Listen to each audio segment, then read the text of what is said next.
सांगलीतील संख हे गाव स्वतंत्र तालुका करण्याची मागणी करण्यात येते. संख हा तालुका जाहीर करण्याच्या मागणीसाठी बेमुदत आमरण उपोषण सुरू आहे.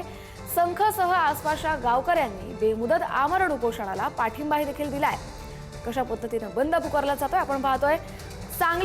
सांगलीमधल्या जत तालुक्यामध्ये संख हे गाव आहे आणि हा संख स्वतंत्र तालुका करावा अशी मागणी तिथल्या गावकऱ्यांनी केली आहे.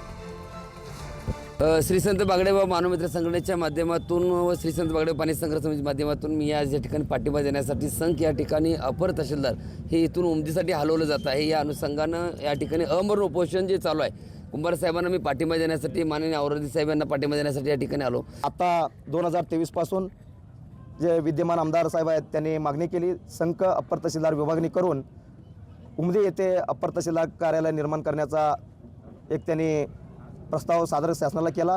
त्या संदर्भात सर्व शासकीय स्तरावरती आज रोजी पूर्ण तहसीलदार कार्यालय असेल, उपविभागीय अधिकारी असेल आणि जिल्हाधिकारी कार्यालय असेल, यांच्या माध्यमातून प्रस्ताव माननीय विभागीय आयुक्त पुणे यांच्याकडे गेलेला आहे. पण ह्या प्रस्तावाच्या विरोधात आम्ही संघमध्ये एक मोर्चा